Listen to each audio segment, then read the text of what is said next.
गायों में से एक गाय निकलती रही है, जो पीछे केर का जो वृक्ष है उस वृक्ष के पीछे नीचे जो आकर के वो गाय खड़ी होती और माताजी 8 साल के बच्चे के रूप में उस पेड़ से निकलते, उस गाय का दूध पीते और वापस पेड़ के अंदर चले जाते हैं।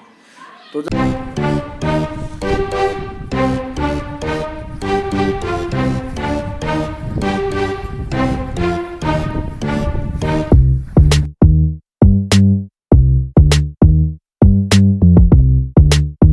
हजारों जनता अपना पेट भर ले, तो माताजी ने उसी चांदी का पानी बनाया है, जिससे ये कच्ची चांदी के रूप में नमक बनता है।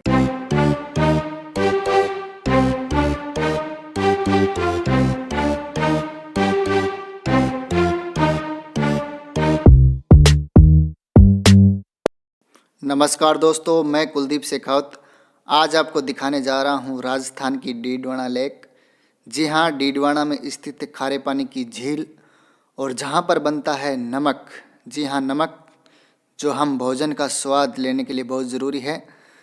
तो वहाँ पर तमाम जानकारी हम जानने का प्रयास करेंगे। तो चलिए आज चलते हैं डीडवाना लेक।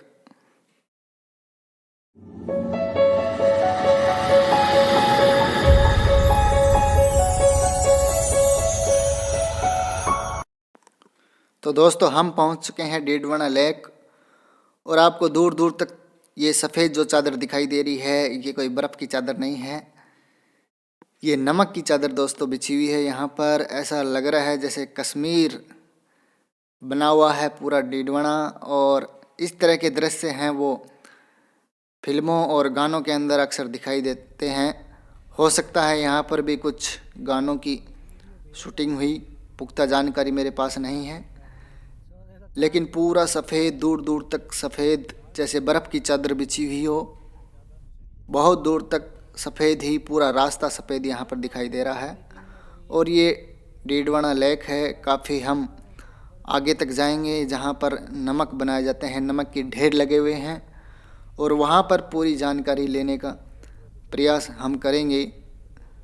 तो काफ़ी लंबा ये क्षेत्र है, तो चलिए चलते हैं।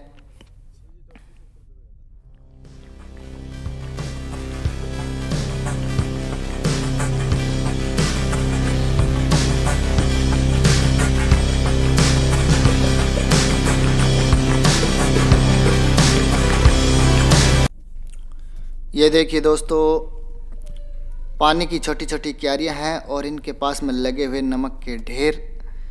इन्हीं क्यारियों के अंदर नमक बनाया जाता है। वाष्पन की प्रक्रिया से नमक बनता है। पानी के अंदर जो नमक होता है वो नीचे रह जाता है और पानी है वो वाष्प बन के ऊपर उड़ जाता है, तो नीचे नमक शेष रह जाता है। और ये देखिए नज़ारा, यहाँ का बेहतरीन नज़ारा है, विहंगम दृश्य। ये देखिए अलग अलग छोटी छोटी क्यारियाँ और नमक के ढेर लगे हुए हैं। दूर दूर तक नमक ही नमक यहाँ पे दिखाई दे रहा है। बहुत सारी क्यारियाँ हैं और उनके अंदर किसान मजदूर लोग हैं, वो अपना कार्य कर रहे हैं। ये देखिए दूर दूर तक आपको सिर्फ नमक ही नमक नज़र आएगा यहाँ पर।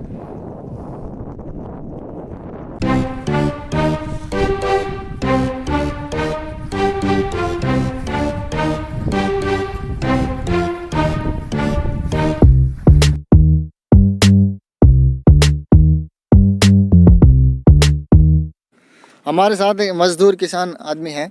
आपका नाम बता दो जी। मेरा नाम रमेश लाल मिस्टर। कहाँ से हो जी आप? शेखमबासनी से। अच्छा, यहाँ पास में ही है। हाँ। अच्छा, तो ये नमक आप यहाँ कितने समय से काम कर रहे हैं? मुझे बहुत साल हो गई, 30 साल हो गई। 30 साल से। तो ये जो पानी है ये कहाँ से आ रहा है? पानी आ रहा है उधर आगे से, बोर में से वो दलदल दिख रहा है ना उधर। अच्छा, बोरिंग का पानी है? बोरी नहीं खोदता है, तो खोद के पानी का निकालता है। ये सभी कार्य में बनता है।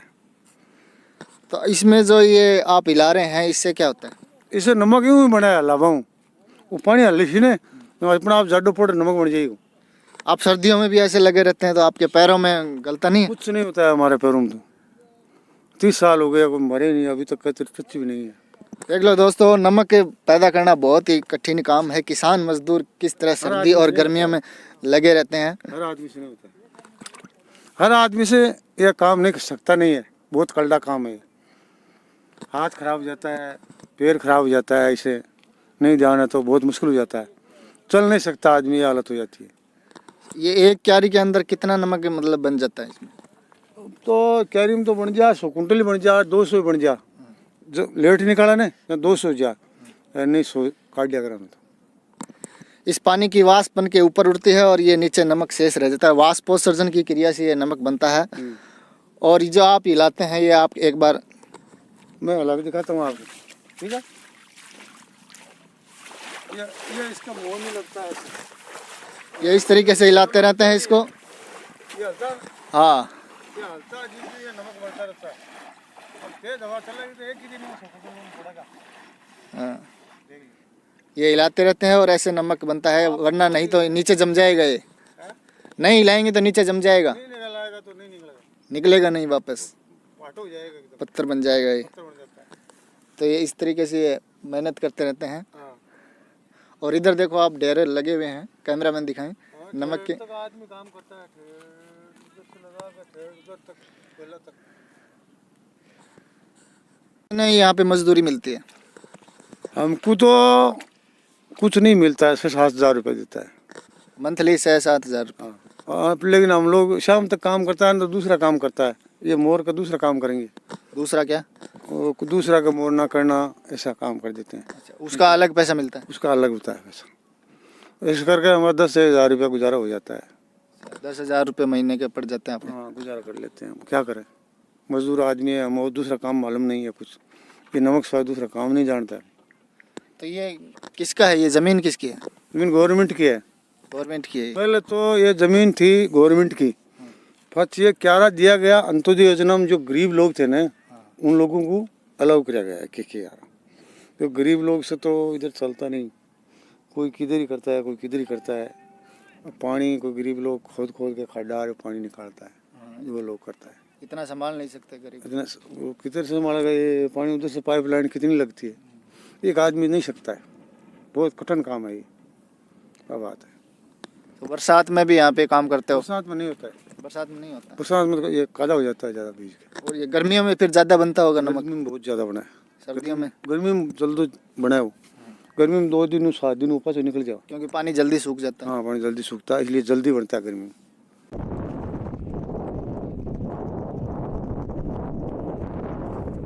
गर्मी के टाइम में अभी तो नहीं हो रहा है, अभी सर्दी में कुछ नहीं है, अभी सर्दी में ये 2-2.5 महीने से एक बार आता है गाड़ी इसका। अच्छा, 2-2.5 महीने में ये एक बार सूखती है? सर्दी में, गर्मी में तो 8-9 दिन में ऐसा हो जाता है, कभी 200 कुंटल कभी 250 कुंटल ऐसा। फिर ये नमक कहाँ पे जाता है? ये बाहर जाता है, भोपाल लोग खरीद के ले जाता है इसको, वहाँ से फिर संशोधित होकर ये भट्टे पे, वो ईंट का भट्टे नहीं है उस पर जाता है, जो भोपाल लोग वो खरीद लेते हैं। तो आपने पैरों में कुछ पहन नहीं रखा है, ये आपके पैर गलते नहीं है? नहीं गलती क्यों? नमक से तो शरीर कहते हैं नहीं वो कुछ नहीं होता है, ऐसे हम तो ऐसे पहन रखे हैं बस, ऐसे तो ठंडी लग रहा है, जब मैं पहन लेता है ये नहीं पहन रहा है ऐसे। अच्छा, सर्दी की वजह से पहन रखा है, बाकी कोई फर्क नहीं पड़ता। और दोस्तों, इस तरह के 20-20 फुट गहरे यहाँ पर गड्ढे खोदे हुए हैं हाथ से, और यहाँ से पानी निकाला जाता है और क्यारियों के अंदर डाला जाता है। तो दोस्तों, ये है डीडवाना की नमक की झील, और स्थानीय भाषा में यहाँ लोग इसको खालड़ा बोलते हैं। और इसको सापित झील क्यों बोलते हैं, इसके लिए हम एक मंदिर में आपको लेके चलेंगे, और जो झील के किनारे पर स्थित है, और वहाँ से पूरी कहानी जानने का प्रयास करेंगे इस झील के बारे में, क्या इतिहास है और किस तरह की लोक मान्यता यहाँ पर हैं। तो वहाँ हम पहुँचते हैं, यहीं कामगारों ने हमें उस मंदिर के बारे में बताया है। तो चलिए दोस्तों, यहीं पर काम करने वाले मजदूर लोगों ने हमें एक मंदिर के बारे में बताया है, जो कि इसी झील के एक छोर पर स्थित है। तो हम उसी मंदिर की तरफ जा रहे हैं और देखते हैं वहाँ पर क्या कहानी सामने आती है।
हमारे साथ पुजारी जी हैं।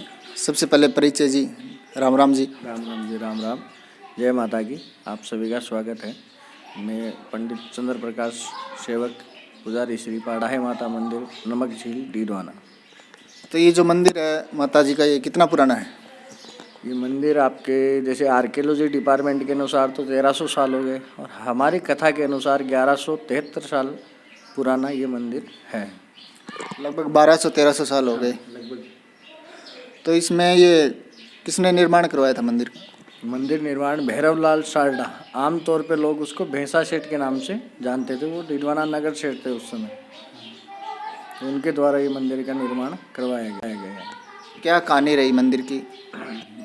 इसकी कहानी है कि जो डीडवाना नगर सेठ थे, तो उनकी गाय या ग्वाला जंगल के अंदर चराने के लिए लेके आता।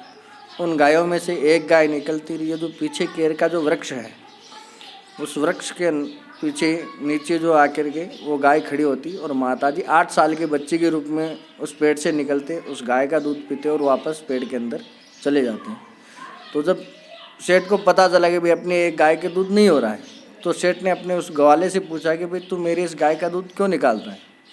तो ग्वाले ने कहा, सेठ जी मैं तो नहीं निकालता हूँ, और अगर कोई जंगल में निकालता होगा तो मैं कल आपको ध्यान रख करके बता दूंगा।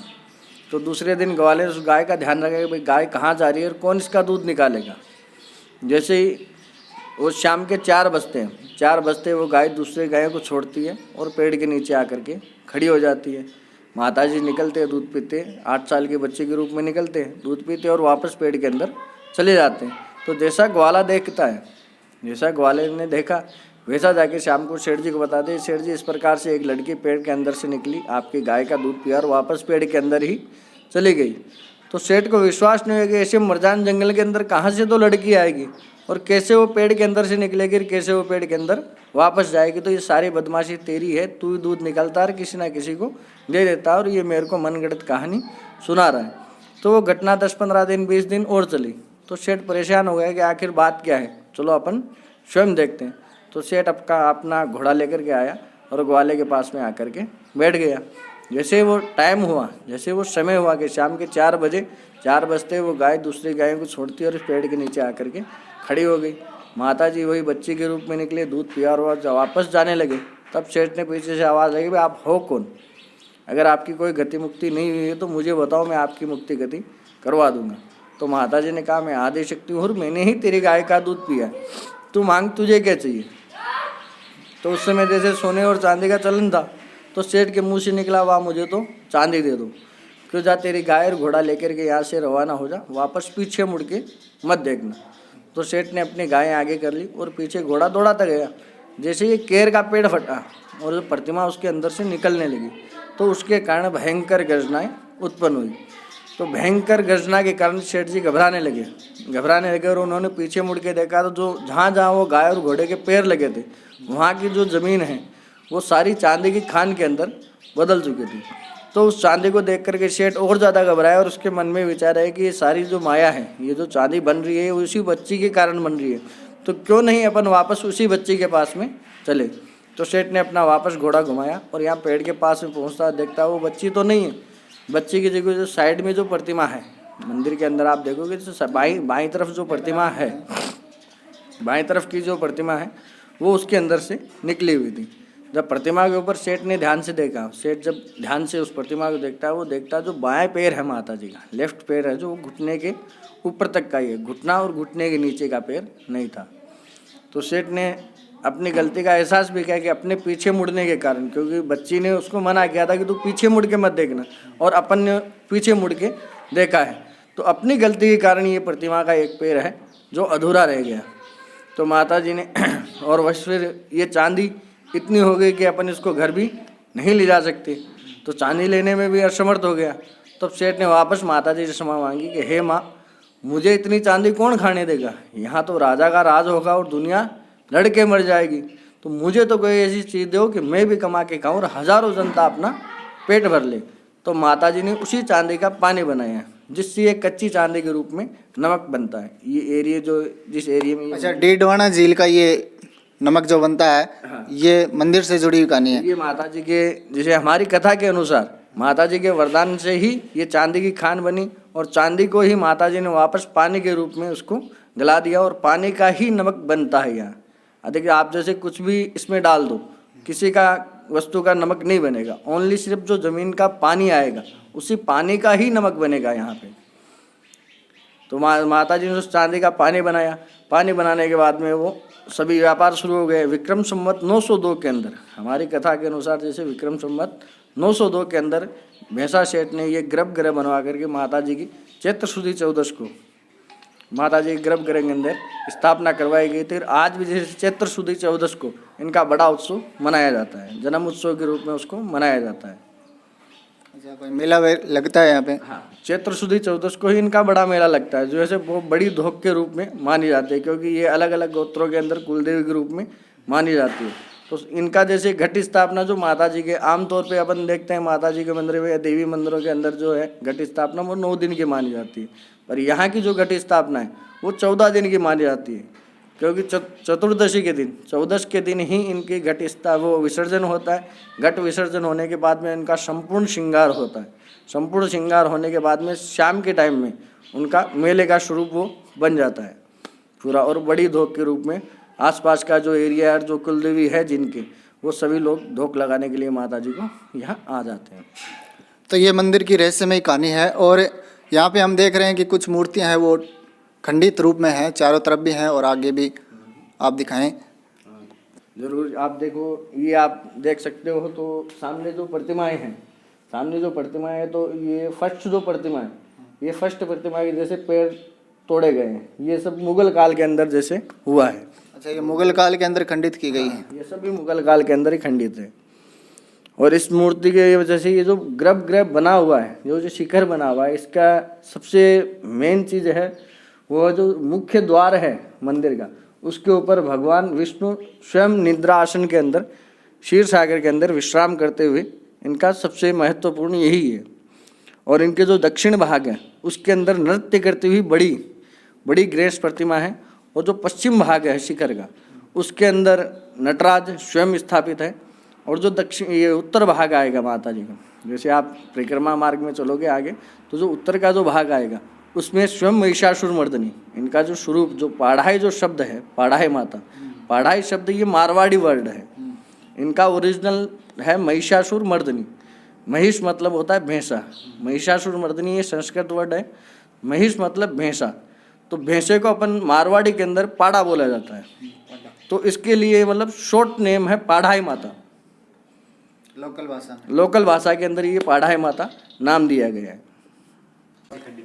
ये अंदर कुछ भी नहीं हुआ, और ये बाहर की जितनी भी प्रतिमाएं हैं जो वो सारी ये प्रतिमाएं सब खंडित हो गई। अब भी जैसे कि आगे पुरातत्व आर्कियोलॉजी डिपार्टमेंट की अंदर के अंदर उनके कस्टडी में, तो उनके द्वारा भी किसी कार्य, नहीं तो हम लोग पहले जैसे हमारे पिताजी थे या दादाजी थे, तो वो लोग थोड़ा बहुत जैसे कलर है और है, तो क्योंकि नमक का एरिया है पूरा, तो नमक की हवाएं हैं, बारिश है, तो उसके कारण भी ये काफ़ी डैमेज होता है। तो पहले तो क्या हम लोग उसको पेंट वगैरह करवा करके इसकी सुरक्षा कर लेते थे कि भाई नमक की मिट्टी है वो नहीं रुकेगी। अब जैसे यहाँ देखो ये मिट्टी जमी हुई है, तो अब ये जैसे 15-20 दिन ये मिट्टी पड़ी रहेगी, तो ये पत्थर को यहाँ से काट देगी। थोड़ा आगे चलते रहो। हाँ, ये जैसे ये प्रतिमाएं हैं, और ये जो अभी मैंने बताया आपको नृत्य करती हुई गणेश प्रतिमा है, ये प्रतिमाएं हैं जो बहुत दुर्लभ प्रतिमाएं हैं। ये बहुत पुरानी प्रतिमा, ये जो प्रतिमा है नृत्य गणेश, ये बहुत दुर्लभ प्रतिमाएं हैं। इसमें अब देखो आप, जैसे ये नृत्य करते हुए, नृत्य वादन में जैसे ये अपने ढोलक जो अपन बताते हैं, ये ढोलक है, और स्वयं गणेश है तो नृत्य करते हुए हैं इसमें। अब इनका जैसे ये पैर खंडित किया हुआ है, यहाँ से ये हाथ खंडित किया हुआ है, ये सब मुगल काल के अंदर पूरा खंडित है। और ऊपर जो ये छोटी छोटी आपको प्रतिमाएं दिख रही है, वो सभी रामायण काल के दृश्य बनाए हुए हैं। ये सब जैसे गणेश जी के पार्षद वगैरह जो होते हैं वो उनकी स्थापना है। और ये जो ठीक है पीछे आ गए पर, तो ये नटराज आ गए यहाँ पे, ये नटराज है, ये नटराज की प्रतिमा है पूर्ण रूप से। इनका भी जैसे ये पैर खंडित किया हुआ है पूरा।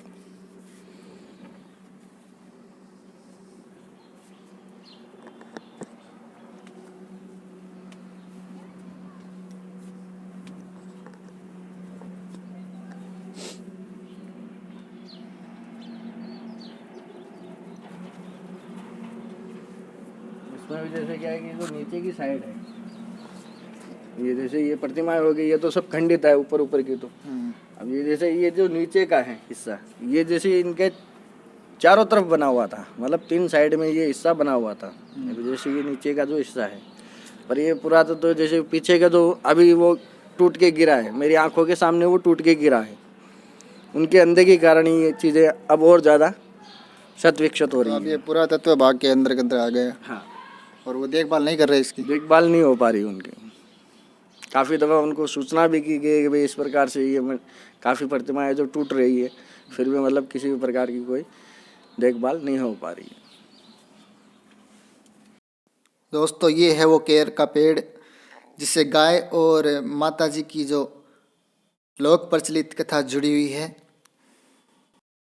वीडियो आपको कैसा लगा लाइक व कमेंट करके ज़रूर बताएं और साथ में शेयर कर दें सभी लोगों के साथ, ताकि अधिक से अधिक लोगों तक ये जानकारी पहुंचे। तो मिलते हैं अगले वीडियो में, तब तक के लिए धन्यवाद। जय माता दी।